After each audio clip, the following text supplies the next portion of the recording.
Sontak Hajime pun sangat-sangat terkejut mendapati dirinya yang tengah tidur di sebuah ranjang besar dengan Yue. Melihat doi yang sangat sulit dibangunkan, Hajime terpaksa menggunakan cara kasar padanya. Meski habis disetrum dengan sangat ediannya, namun Yue lebih fokus ke Hajime yang akhirnya terbangun dari pingsannya. Setelah menenangkan ayangnya ini, Hajime nanyain apa yang terjadi pas dia pingsan sebelumnya. Yue pun ngasih tahu ada sebuah gerbang yang terbuka, lalu ia menemukan ranjang itu dan akhirnya membaringkan Hajime di sana untuk diobati. Yue yang juga mengalami efek lelah pun berakhir ketiduran di sebelahnya. Meski sangat berterima kasih padanya, namun Hajime tetap menanyakan alasan kenapa mereka berdua ligup kayak gitu. Dengan sangat santuinya Yue mengaku telah membersihkan tubuh Hajime yang dipenuhi oleh banyak sekali debu dan juga kotoran.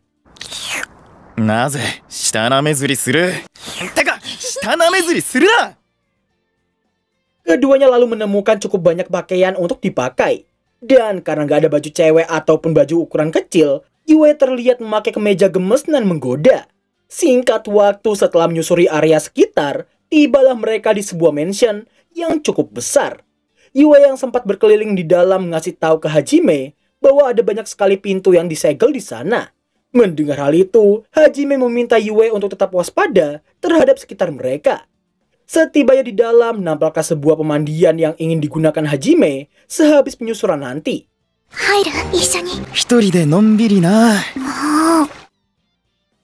Keduanya pun melanjutkan penyusuran ke beberapa tempat. Dan tempat terakhir yang mereka datangi ialah sebuah aula besar di lantai ketiga. Batu sihir pun perlahan mulai menerangi seiring dengan langkah kaki mereka berdua. Tepat di hadapan Hajime saat ini, terdapat sebuah kerangka manusia yang seolah-olah sedang menunggu kedatangan seseorang. Gak cuma itu aja, bahkan di tengah aula itu juga nampak sebuah lingkaran sihir yang diyakini merupakan sebuah pintu keluar ke permukaan. Untuk berjaga-jaga, Yue diminta untuk menolongnya jika terjadi sesuatu.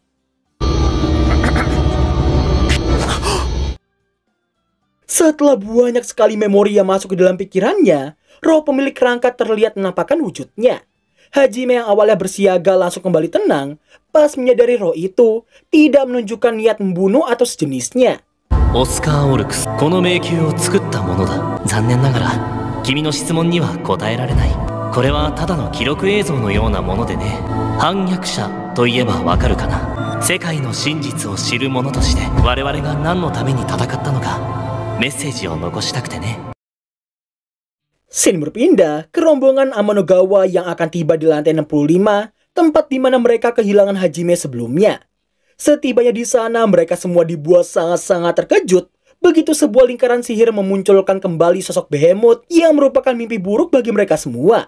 Meski awalnya ingin mundur dari sana lagi, namun berkat semangat Amanogawa yang merasa mereka semua telah menjadi kuat ratusan kali lipat dari sebelumnya, pada akhirnya mereka bertekad untuk mengalahkan sang Behemoth. Hiyama, Endo, dan beberapa kesatria diminta untuk mengamankan jalan kabur untuk berjaga-jaga. Shizuku diminta untuk fokus menyerang sisi kiri, Komandan Melt sisi kanan, sedangkan Kaori dan lini belakang diminta untuk fokus dalam sihir support serta magic tingkat tinggi. Sungguh sangat useless sekali. Meski telah bekerja sama, namun apa yang bisa dilakukan combo Sakagami, Komandan Melt, serta Shizuku hanya mampu mematahkan sebelah tanduknya doang. Dari semua orang di sana, mungkin hanya Kaori sajalah yang punya kontribusi paling banyak.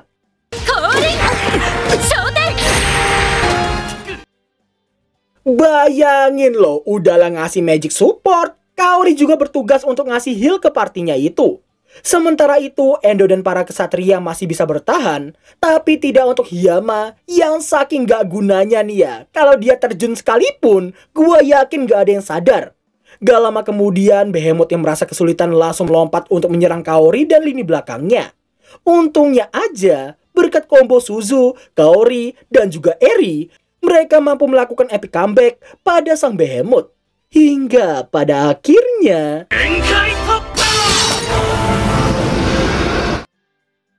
Setelah Behemoth berhasil dikalahkan, Nah, apakah mereka yang sangat bahagia karena usaha keras mereka selama ini akhirnya terbayarkan? Shizuku lalu mendekati Kaori yang hanya diam menatap jasad Behemoth. Tanpa memberitahukan isi pikirannya saat ini, Kaori beralasan ia cuma terkejut karena mereka yang bisa sampai sejauh ini. Kaori. Sementara itu, tanpa mendengar apa tujuan sebenarnya dari para liberator, kita hanya diperlihatkan Orcus Oscar yang akan memberi Hajime kekuatan miliknya. Oscar berharap Hajime tidak akan menggunakan kekuatannya untuk kejahatan. Seperti sebelumnya, tidak hanya memori tapi kini sebuah kekuatan mengalir ke dalam pikirannya dan berakhir setelah merasakan rasa sakit selama beberapa detik. Yue lalu menanyakan apa yang ingin Hajime lakukan setelah ini. Tentu karena Hajime yang gak peduli dengan dunia ini sama sekali, dia mengaku hanya ingin pulang ke dunia asalnya doang. Yue yang juga sama-sama gak tertarik dengan dunia ini memutuskan untuk terus ikut dengan Hajime seumur hidupnya. Gak lama berselang, Hajime ngasih tahu bahwa dirinya baru aja mempelajari sebuah sihir kuno. Sebuah sihir yang disebut sebagai sihir penciptaan, di mana sihir itu bisa membuatnya menambahkan energi ke mineral mentah sekaligus memberinya sebuah atribut khusus. Mendengar hal itu, Yue merasa kagum sekaligus bersemangat karena itu artinya Hajime bisa membuat sebuah artifak. Hajime yang berniat mengajarinya, namun karena Yue yang gak bisa menggunakan konversi, tentunya akan sangat sulit untuk mempelajari sihir kuno seperti itu. Meski begitu, Hajime tetap memintanya untuk mempelajari karena belajar sesuatu hal yang baru tidak ada salahnya sama sekali. Dan ya, seperti yang telah diduga olehnya, Yue mengaku sangat kesulitan dalam mempelajarinya. Mendengar hal itu, Hajime jadi tahu bahwa penggunaan sihir kuno juga didasari dari tingkat kecocokan dari penggunanya.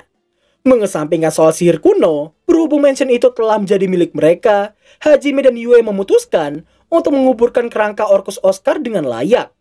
Keduanya lalu mendatangi kantornya si Oscar dan mendapati sebuah catatan yang memberitahukan bahwa lingkaran sihir di aula tadi ternyata benar-benar terhubung ke permukaan. Melihat mereka yang membutuhkan cincinnya si Oscar, untungnya aja Hajime sempat mengambil cincin itu dari jarinya.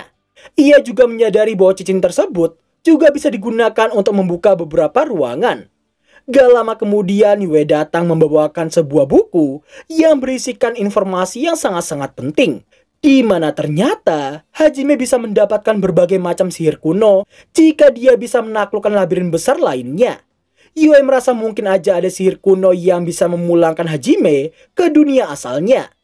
Hajime juga berpikir demikian memutuskan untuk melakukannya. Setelah itu, nampaknya mereka berdua yang memasuki sebuah ruangan yang memiliki cukup banyak alat dan juga batu sihir di dalamnya. Hajime yang tertarik dengan tempat itu mengajak Yue buat menetap di sana untuk sementara waktu. Karena jika menaklukkan semua labirin adalah tujuan mereka selanjutnya, maka persiapan yang mereka miliki juga harus sangat matang. Yue yang memang telah mendedikasikan hidupnya untuk Hajime mengaku akan terus bersamanya sampai kapanpun.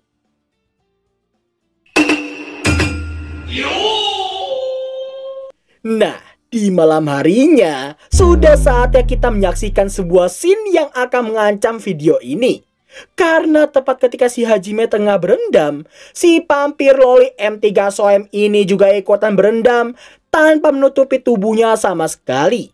Hajime yang masih terhitung polos pun terus terdesak oleh ucapan Yue yang memancingnya untuk melakukan sesuatu.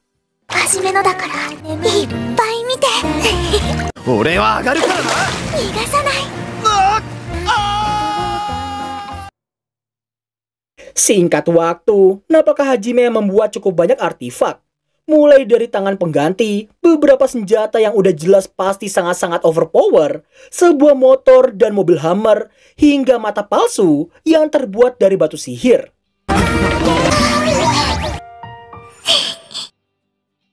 Setelah melakukan persiapan selama 2 bulan lamanya, pada akhirnya Hajime dan juga Yue akan pergi ke permukaan. Hajime yang tahu kekuatan dan juga senjatanya akan sangat tidak masuk akal bagi dunia permukaan, meyakini pasti akan ada banyak sekali rintangan yang menghadang mereka. Mau apapun atau siapapun lawannya, bahkan meski itu entitas kuat dewa sekalipun, selama mereka berdua terus saling melindungi satu sama lain, Hajime yakin tidak akan ada yang bisa mengalahkan mereka. そして全てをなぎ倒して二人で世界を超えよう。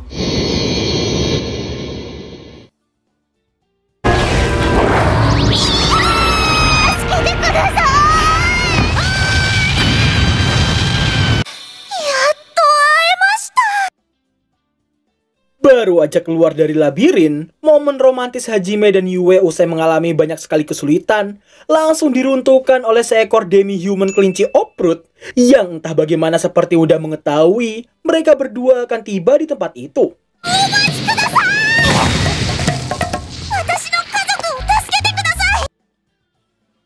Bersamaan dengan kaburnya monster T-Rex berkepala dua yang mengincar si gadis kelinci, apakah si gadis kelinci yang merupakan putri kepala suku Haulia bernama Seiya langsung memeluk kaki Hajime untuk meminta bantuannya. Melihat Seiya yang seenaknya seperti itu, jelas Yue berusaha keras untuk melepaskan pelukan doi dari ayangnya.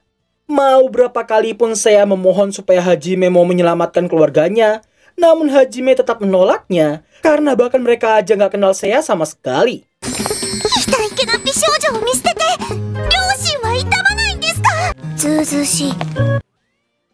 Nggak lama kemudian, T-Rex berkepala dua berjenis Daihedor kembali datang dan mengaum tepat di hadapan Hajime dan juga Yue.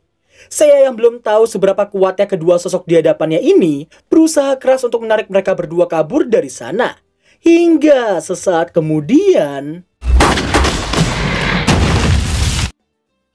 meski beberapa kali kena gaplokan dari si Hajime, tapi Seiya tetap bersikeras meminta bantuan mereka berdua karena bahaya sedang menghantui keluarganya. Merasa jengkel dengan Seiya, sempat terlintas niatan ingin membunuhnya.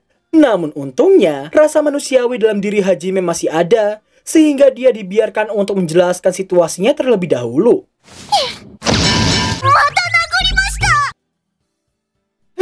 Gua bingung mau julukin Seiya itu kelinci dongo atau kelinci off-road. Tapi yang pasti, karena kedongoannya itu, dia harus mendapatkan benjolan tambahan di benjolannya tadi. Lebih dongonya lagi, bisa-bisanya Doski nyebut dirinya sendiri sebagai gadis kawainan cuantik tanpa menyadari ada gadis dengan kasta kekawaian yang jauh lebih tinggi tepat di hadapannya. Meski apa yang dikatakan Hajime barusan ada benernya, namun karena hal itu juga kedongoan Seiya mencapai batas maksimalnya. Karena sebagai kelinci off-road, Seiya menyadari ia memiliki aset yang sangat dicintai oleh mayoritas lelaki di seluruh dunia.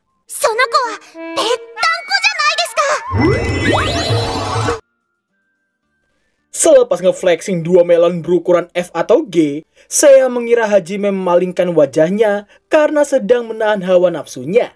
Padahal ada sesuatu hal yang lebih mengerikan tengah mengintai semua kelakuannya sejak tadi.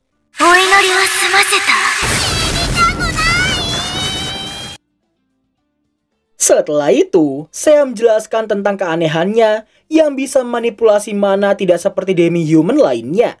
Berkat kekuatan itulah Seiya jadi bisa menggunakan skill spesial bernama pandangan masa depan, di mana skill itu bisa membuatnya melihat masa depan beberapa waktu dari timeline aslinya. Ini jugalah yang menjadi alasan kenapa Seiya bisa tahu Hajime dan Yue akan tiba di tempat itu. Singkat waktu setelah menceritakan semua bahaya yang akan menimpa sukunya, sayangnya aja Hajime tetap menolak dan ingin pergi dari sana.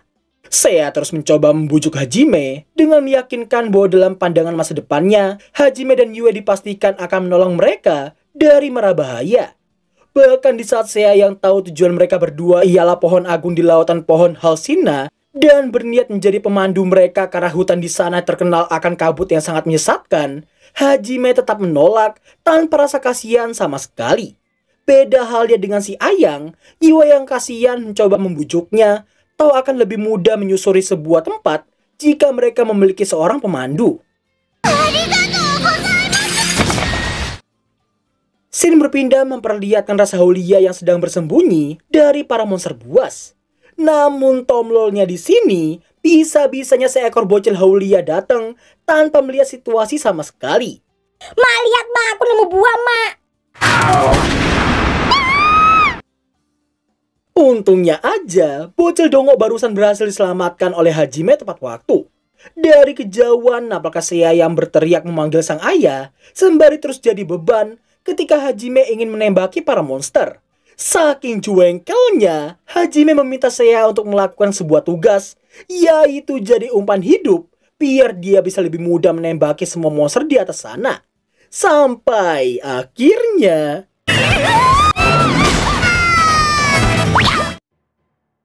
Di tengah perasaan syok dakdikduk jedernya saat ini, Seiya memohon supaya Hajime memperlakukannya dengan lebih layak lagi. Setelah itu nampaknya Ras Haulia yang dibantu Hajime untuk membersihkan area sekitar. Sembari Seiya yang masih menceritakan semua hal tentangnya, terungkaplah Ras Haulianya yang rela meninggalkan kampung halaman mereka di Verbergen demi melindungi Seiya yang memiliki skill manipulasi mana yang akan dibunuh oleh ras demi-human lainnya. Sehabis membersihkan para monster, Hajime juga memberi pelajaran pada ras lain yang mengincar Ras Haulianya si Seiya. Alhasil ras demi-human lainnya berjanji akan membiarkan Ras Haulia tinggal di hutan itu tanpa menyentuh mereka seujung jari pun. みんながこんなに安心して休める日が来るなんてありがとうございます。道案内の代わりにお前ら全員の命を守るって約束したのは俺だ。 Di tengah istirahat, nampaknya bocil dongok tadi yang datang untuk memberikan setangkai bunga bercahaya sebagai tanda terima kasih karena telah menyelamatkannya. Mendengar tujuan Hajime adalah untuk membawa Yue ikut bersamanya ke dunia asal, Seiya pun bertekad akan ikut dalam petualangan mereka. 私、お二人の旅についていきます。いらねえ。足手まとい。即答ですか？ Di keesokan harinya, Ras Haulia yang gak ingin terus dilindungi dan tertindas oleh ras lainnya memohon pada Hajime untuk melatih mereka semua. Singkat cerita, setelah menerima permintaan mereka, nampaknya Seiya yang akan dilatih oleh Yue, sedangkan anggota Ras Haulia lainnya akan dilatih oleh Hajime. Dan ya, disinilah Hajime akan dibuat sangat naik pitam karena baru menyadari Ras Haulia adalah ras cinta damai yang bahkan buat nginjek semut sekalipun mereka udah pada nangis cuy.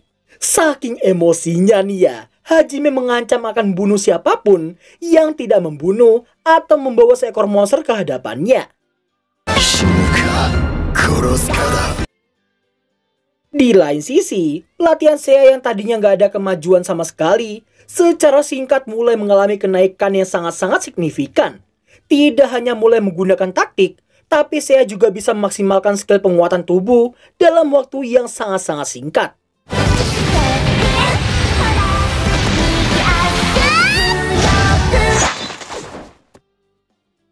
Awalnya, Yue mengira dirinya lah yang menang. Namun karena sebuah pertaruhan, Seiya dianggap sebagai pemenangnya meski hanya mampu menggoresnya. Gak lama kemudian Hajime datang menanyakan hasil akhir sparring mereka barusan. Dengan sangat bangganya Seiya ngasih tahu dirinya berhasil melukai Yue meski hanya segores. 身体強化に特化している。正直、化け物レベル。そいつはすげえ。 Setelah kembali memohon supaya dibiarkan ikut dalam perjalanan mereka, Hajime pun menanyakan alasannya.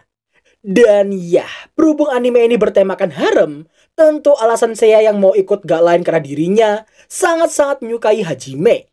Di saat yang bersamaan, nampaknya rombongan Haulia yang kembali dengan banyak sekali monster yang berhasil mereka taklukkan. Seiya pun terkejut sekaligus heran mendapati keluarganya yang tidak hanya gaya bicaranya, tapi aura serta penampilannya pun juga ikutan berubah drastis.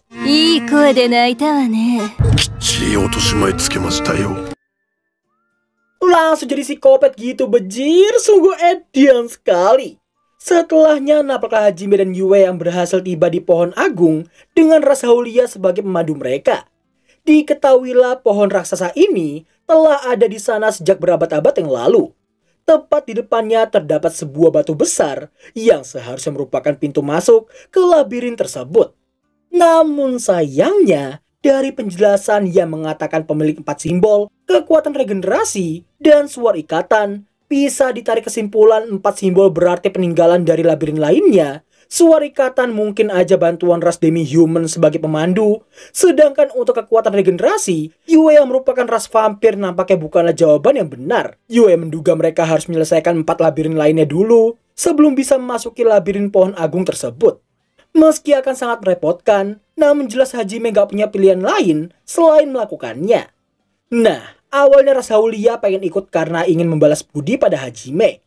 Namun setelah Hajime memberi mereka tugas untuk terus berlatih di hutan, karena mungkin aja suatu saat nanti ia akan membutuhkan kekuatan mereka, pada akhirnya Ras Haulia jadi sangat bersemangat dan bersumpah akan berlatih jauh lebih keras lagi dari yang sekarang. Singkat cerita, setelah teringat kembali dengan ucapan ibunya dulu, yang mana saya bocil diberitahukan bahwa suatu saat nanti saya pasti bisa menemukan seseorang yang sama dengannya dan mungkin bisa memahami perasaannya juga. Melihat saya yang terus memandangi Hajime, tentunya Yue pasti sadar dengan perasaannya. Nah, disinilah kita akhirnya mengetahui bahwa taruhan sparring mereka sebelumnya adalah membiarkan saya untuk ikut berkelana dengan mereka. Meski ogah-ogahan, tapi janji tetaplah janji.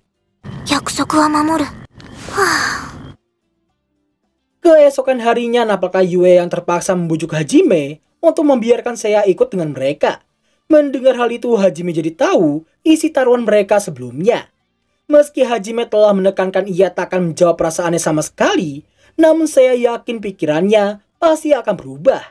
Karena masa depan adalah sesuatu hal yang tidak pasti sama sekali. Dan jika ia gagal di masa depan nanti, saya akan menyalahkan dirinya sendiri yang mungkin aja kurang dalam berusaha. Merasa kalah debat dari saya, pada akhirnya Hajime membiarkannya ikut dengan mereka. 好きにしろ物好きめ。 Sekembalinya mereka ke ngarai Reisen untuk mencari salah satu dari 4 labirin lainnya, nampaklah Hajime yang gak paham sewaktu saya meminta izin mau metik bunga dulu. Buat yang gak tahu aja nih ya, metik bunga bisa diartikan sebagai buang air kecil. Di tengah rasa bingung karena tak kunjung menemukan labirin yang dimaksudkan, secara tiba-tiba saya memanggil mereka berdua karena dirinya baru aja menemukan sesuatu. こっちです。やっほー。おいでませ。ミレディーライセンの時枠大迷宮へようこそ。どこから声が。 Wedian, berkat kehokian seekor kelinci dongo oprut, akhirnya mereka bisa menemukan pintu masuk dari labirin yang mereka cari-cari. Bahkan meski Hajime merasa tempat itu tidak mungkin memiliki pintu masuk, secara tidak terduga ini yang terjadi. 嘘。 Di dalam sana, Hajime dan kawan-kawan harus menghadapi banyak sekali jebakan dibuat emosi karena suara Milady Reisen yang terlalu annoying bagi mereka, sampai-sampai saya meminta izin untuk dibiarkan menggunakan palu buatannya si Hajime. おもらしウサギ。いないでください。ねえ、ビビっちゃった？ちびってたりして。残念。この石板は一定時間経つと自動修復するよ。 Saking menjengkelkannya, Hajime dan Yue menduga Milady Reisen bukanlah seorang liberator, melainkan cuma sebatas sistem labirin tersebut. Setelah itu mereka bertiga harus dibuat sangat-sangat emosi bukan main begitu dihadapkan dengan banyak sekali jebakan dan juga rintangan. Tapi ujung-ujungnya cuma dipermainkan dan malah dikembalikan ke pintu masuk awal tadi. ね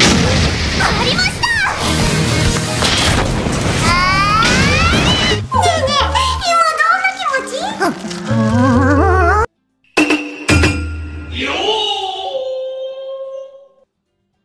Dari ketiga orang ini yang paling mudah terpancing tentunya adalah saya, yang terus-terusan menanggapi ucapan Milady Reisen dengan ekspresi yang membuat si liberator dongo itu jadi semakin ingin menjahilinya.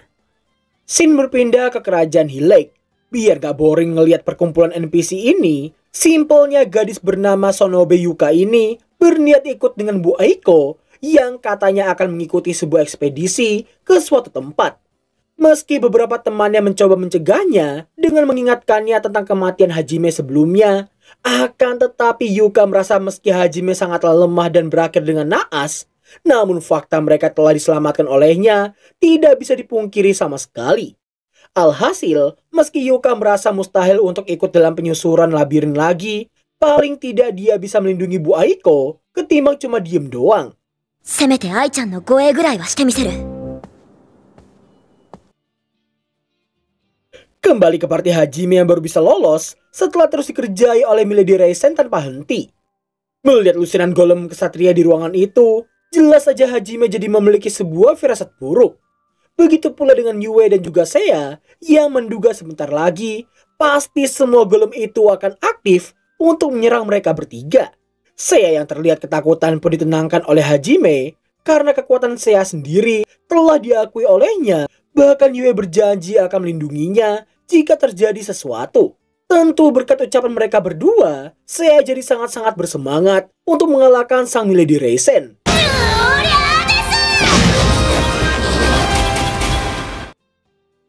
Singkat cerita, di tengah situasi sulit karena jumlah golem kesatria yang tak kunjung berkurang sama sekali, Seiya terlihat menggunakan jalan pintas dengan membuka paksa sebuah pintu raksasa di belakang mereka. Setelah berhasil mencapai salah satu kubus aneh, di sini mereka bertiga akan dibuat sangat-sangat terkejut. Tidak hanya vibes dimensi itu yang terasa sangat mencekam, tapi juga sosok yang menunggu mereka di atas ternyata adalah seonggok golem raksasa yang mengaku sebagai Milady Reisen.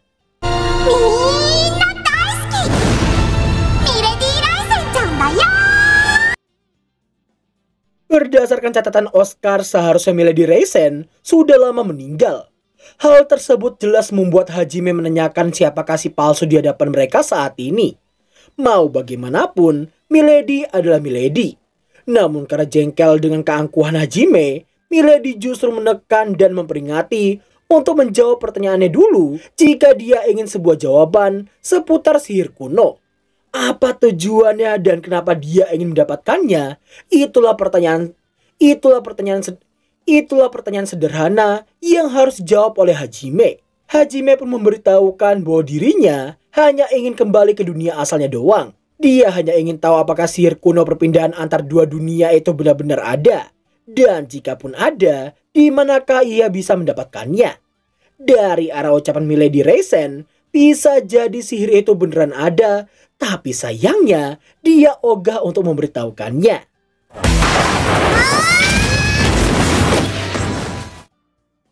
Mengira kombinasi mereka berhasil mengalahkannya, namun sayangnya kata menang masih jauh dari kondisi saat ini. Hajime bisa langsung tahu bahwa tubuh Milady terbuat dari seonggok azantium yang sangat sulit ditembus. Gak lama kemudian skill pandangan masa depan Seiya aktif sehingga mereka bisa menghindari hujan kubus baja tepat waktu.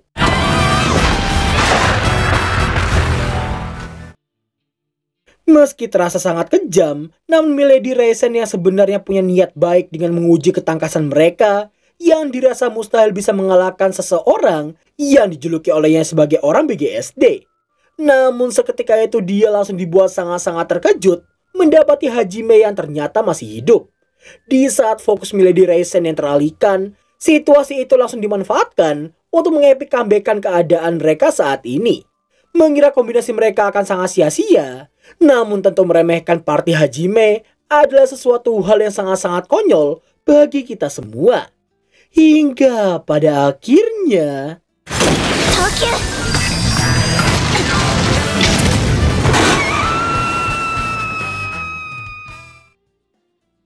singkat waktu, setelah berhasil mengalahkannya berkat last hitnya si Seiya, nampaknya Seiya yang dipuji bahkan kepalanya sampai dielus-elus sama Yue.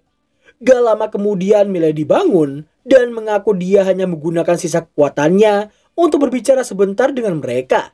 Hajime yang ogah ngomongin soal orang BGSD sebelumnya, namun karena itu lebih ke peringatan ketimbang obrolan, karena Hajime tidak akan bisa mencapai tujuannya jika tidak mengalahkan semua liberator. Saking emosinya dengan si BGSD, Milady ingin Hajime dan kawan-kawannya setidaknya bisa mempersiapkan mental lebih awal sebelum bertemu dengan orang itu.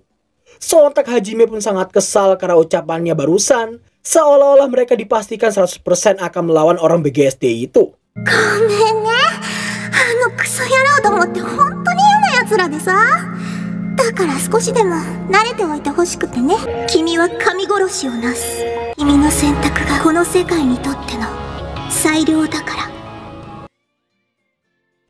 Meski sangat kesal dengan keyakinan Milady Reisen barusan, namun siapapun lawannya, Hajime bersumpah akan melawan dan menyingkirkan mereka semua.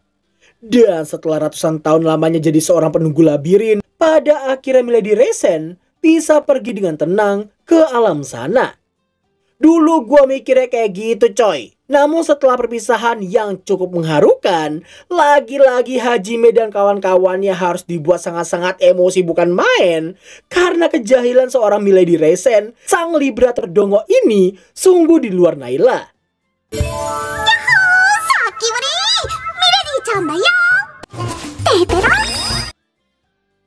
Saking bagusnya akting Milady Resen tadi, hal tersebut membuat kesabaran ketiga orang ini telah mencapai batasnya. Alhasil, Yue mengutus muridnya ini untuk melampiaskan semua kekesalan mereka kepada si liberator Dongo yang satu ini. Tanpa basa-basi, tanpa babi bu sama sekali, tanpa rasa kasihan sama sekali, saya udah gak peduli mau berapa kali pun Milady memohon ampun pada mereka bertiga. Untungnya aja Milady belum mokat dan akhirnya memberikan sihir gravitasinya itu pada mereka. Setelah semua hal yang menimpa mereka, Hajime merasa emosi karena si Milady hanya memberikan sihir kuno dan cincin doang. Saking gak terimanya, untuk sesaat Hajime berganti job jadi begal dan memaksa Milady Resen untuk mengeluarkan semua barang-barang miliknya. Habis kena begal, kedongoan pun kembali karena di tengah Hajime dan juga saya yang masih sibuk ngumpulin hasil jarahan, bisa-bisanya Milady menarik sebuah tali yang langsung mengaktifkan pusaran air bak sedang membuang tawi di WC. Di saat ketiganya yang mau naik ke permukaan, saya langsung dibuat pingsan begitu melihat seekor ikan yang memiliki wajah, bahkan bisa ngomong kayak manusia. Begitu mereka terlempar dari air, Hajime dan Yue terlihat baik-baik aja, namun tidak dengan Yue yang pingsan dan harus diberi napas buatan. Bersama dengan Hajime yang melakukannya, nampaklah ekspresi wajah Yue yang tersentak untuk sesaat, menandakan bahwa dirinya sedang sangat cemburu. Parahnya di sini, saya yang baru aja tersadar langsung memanfaatkan situasi yang ada untuk ngenyot Hajime tanpa ampun.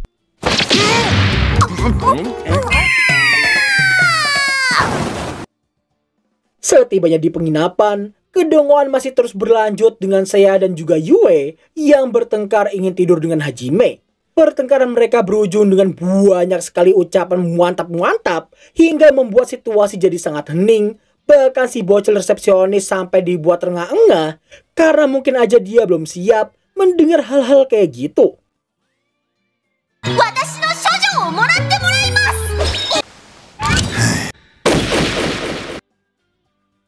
Singkat cerita, setelah menemui seorang Goldmaster wilayah Furen bernama Ileu Chang, Hajime dan kawan-kawan diberi sebuah misi untuk menyelamatkan putra ketiga deputi kudeta bernama Will yang sebelumnya melakukan sebuah misi penyelidikan bersama banyak petualang dan pengawalnya. Meski telah dijanjikan sejumlah uang dalam jumlah besar, sayangnya Hajime masih bersikeras tidak ingin melakukannya. Namun setelah Pacang menjanjikan hak prioritas utama jika sewaktu-waktu mereka terkena masalah, Hajime mulai tertarik dan akan menerima misi tadi jika Pacang memenuhi dua syarat darinya. Yang pertama ialah Pacang harus membuatkan mereka plus status, dan yang kedua ialah Pacang dan juga guildnya harus membantu mereka tanpa negosiasi sama sekali. Setelah disepakati olehnya, nampaklah scene yang menampilkan mereka bertiga yang OTW ke pegunungan di utara, atau lebih tepatnya ke wilayah Ur yang terkenal karena area sawah mereka adalah yang terbesar di benua itu. Scene lalu berpindah ke kota Danau Ur yang ternyata menjadi tujuan ekspedisi Bu Aiko, Yuka, dan beberapa murid sebelumnya. Di tengah mereka yang sedang menyantap hidangan yang disajikan, pemilik restoran datang untuk memberitahukan bahwa persediaan rempah-rempah mereka akan habis nanti malam. Hal tersebut bisa terjadi karena ada kabar kemunculan seekor monster di area pegunungan, sehingga para pedagang jadi nggak bisa lewat saking ketakutannya. Namun dari kabar yang ia dengar, Goldmaster Furen telah mengirimkan sekelompok party yang dipilih secara pribadi olehnya. Dan ya, party yang dimaksudkan itu siapa lagi kalau bukan partinya Hajime. 二人の世界を作るのはやめてくださいよ。聞いてますはじめさん。聞いてる聞いてる。見るのが嫌なら別室にしたらいいんじゃねえか。まあ、ゆえさん聞きました。はじめさんが冷たいことを言います。はじめ、へいへい。 Mendengar nama dan suara tadi awalnya Bu Aiko dan yang lainnya masih belum sadar dan gak percaya bahwa yang lewat barusan adalah Hajime. Namun setelah beberapa saat Bu Aiko merasa yakin dan bergegas menghampirinya. Sensei. Perasaan sedih, bahagia, dan juga marah pun bercampur aduk hingga membuat Yue memintanya untuk tidak mengganggu Hajime. Aiko yang masih nggak bisa mengendalikan emosinya malah mengomeli Yue yang nggak ada hubungannya sama sekali dengan semua ini. Yue yang lebih dewasa tentunya menanggapi dengan santai dan memintanya untuk tenang. 改めて南雲くんですよね。久しぶりだな、先生。 Sembari masih diperhatikan oleh Yuka dan yang lainnya, Aiko yang masih emosi memulai pertanyaannya dengan bertanya siapakah dua gadis yang bersama dengannya ini. Dengan seenak jidat keduanya mengenalkan diri sebagai wanitanya Hajime. はじめさんの女です。Parahnya di sini, gara-gara Seiya yang mengatakan hal ambigu seperti ciuman pertamanya, jelas hal tersebut membuat Bu Aiko sangat-sangat emosi dengan kelakuan muridnya tersebut. 二股なんてそこに直りなさい。 Singkat waktu, di tengah Bu Aiko yang terus-menerus menanyakan banyak sekali pertanyaan pada Hajime, namun semua pertanyaannya itu ditanggapi dengan sangat dingin olehnya. Melihat hal itu, si kesatria pengawal langsung naik pitam dan berlagak sok di hadapan Hajime.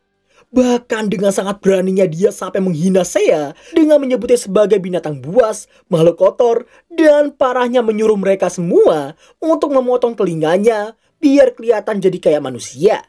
Gak cukup sampai sana aja. Tatapan Yue yang mulai emosi dengannya justru membuat si NPC Dongo ini terlihat akan menghunuskan pedangnya. Namun yang terjadi... だから、行儀よくしろって。 Definisi Duongo Edan. Tanpa menyadari perbedaan kekuatan, si NPC Dongo harus mendapatkan karma karena telah membuat Hajime marah atas semua ucapannya tadi. Di tengah dia yang lagi diobati, nampaknya Yuka dan kawan-kawan yang masih gak percaya bahwa cowok albino barusan adalah Hajime. Meski begitu, Yuka ternyata menjadi salah satu orang yang melihat perjuangan Hajime sewaktu di labirin lantai 65 dulu. Kedua bestinya bahkan beranggapan Hajime jadi tambah keren dan sangat-sangat liar. Tamai Asushi sendiri merasa iri dengan sosok Hajime yang sekarang ini. Selesai makan, Hajime memperingati bahwa dirinya sama sekali gak tertarik dengan mereka semua. Bahkan dirinya gak ingin terlibat ataupun menceritakan apa yang sudah dan akan terjadi padanya nanti. Mau apapun yang mereka lakukan, selama tidak mengganggunya itu bukanlah urusannya. Tapi jika mereka berani mengusiknya, Hajime mengaku tidak akan segan-segan membunuh mereka di tempat. Melihat Seiya masih menunduk, Hajime menduga doi masih memikirkan tentang hinaan NPC Dongo tadi. Meski ngakunya enggak, namun Yue yang tahu perasaannya mencoba menghibur dengan memuji telinga Seiya yang sangat-sangat lembut dan juga sangat lucu. Bahkan meski Hajime tidak ingin mengakuinya, Yue langsung ember tentang Hajime yang diam-diam mengelus-elus telinga Seiya sewaktu dia tidur. それは言わない約束だろ。お好きだったんですね。さっきまで南雲のことマジで怖かったんだけど。 Gak lama kemudian Hajime pamitan mau pergi dari sana. Namun sebagai seorang guru, Bu Aiko mengaku tidak akan pernah menyerah dan akan membawa Hajime dan para muridnya kembali ke dunia asal mereka. Di malam harinya nampaknya Bu Aiko yang masih memikirkan soal Hajime yang udah berubah drastis. Nah, ketika dia yang merasa yakin Hajime pasti mau ikut dengan mereka jika sudah waktunya, secara tiba-tiba... 何百面相してるんだ。南雲くん、どうやって？普通にドアからと答えるしかないな。 Setelah menjelaskan caranya masuk, Hajime mengaku dia cuma gak ingin ada orang lain yang mendengar pembicaraan mereka. Bu Aiko yang udah lebih tenang dari sebelumnya inilah yang menjadi alasan kenapa Hajime mau memberitahunya tentang alasan kenapa dirinya gak mau kembali pada mereka. Ia memulainya dengan sebuah cerita peperangan pasca zaman dewa berakhir. Kekeosan yang terjadi akibat pertempuran antara ras manusia, iblis, dan para demi-human membuat dewa dunia ini tertarik dan berakhir menjadikan peperangan tersebut sebagai sebuah game untuknya. Di tengah sang dewa yang asik mempermainkan pengikutnya, sekelompok hero bersatu untuk menghentikan peperangan yang terjadi. Namun naasnya sekelompok hero yang disebut sebagai Liberator ini harus gagal tepat sebelum mereka memulainya. Di mana hal itu bisa terjadi karena sang dewa mempermainkan para pengikut Liberator, sehingga membuat para Liberator yang gak bisa menyakiti orang-orang yang ingin mereka lindungi berakhir dengan hanya menyisakan beberapa anggota inti saja, dan yang tersisa kabur ke penjuru dunia membangun labirin besar dengan jumlah yang sama dengan Liberator yang tersisa. Hajime juga memberitahukan bahwa labirin sendiri disiapkan sebagai bentuk ujian. Barang siapa yang bisa menaklukkannya, maka orang itu akan diberikan anugerah berupa kekuatan sang liberator.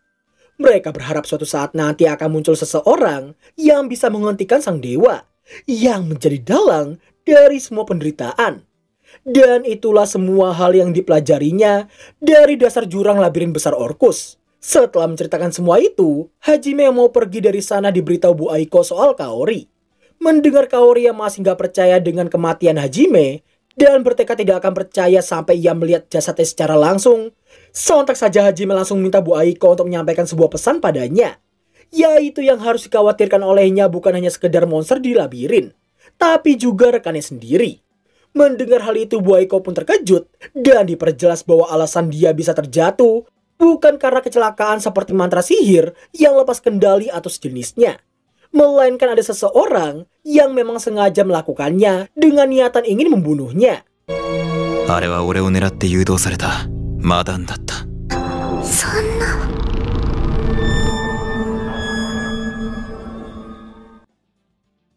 Di pagi harinya, Napaka Party Hajime yang ingin menjalankan misi pencarian Will Kudeta.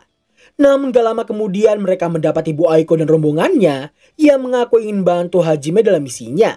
Simpelnya, banyak orang lebih baik daripada sedikit. Hajime yang menyindir mereka yang hanya akan memperlambat saja jelas membuat Yuka meragukan Hajime yang bisa berlari lebih cepat daripada seekor kuda. 納得したか? Singkat waktu, mau berapa kali pun Hajime menolak mengajak mereka, akan tetapi karena desakan Bu Aiko yang sangat-sangat merepotkannya, pada akhirnya Hajime terpaksa menerima karena tahu Bu Aiko akan jadi lebih merepotkan saat mereka kembali nanti. Mengira Hajime cuma punya motor yang mustahil untuk bonceng 7, namun seketika mereka langsung dibuat speechless edian begitu Hajime mengeluarkan sebuah artefak ciptaannya. Ikimasu yo!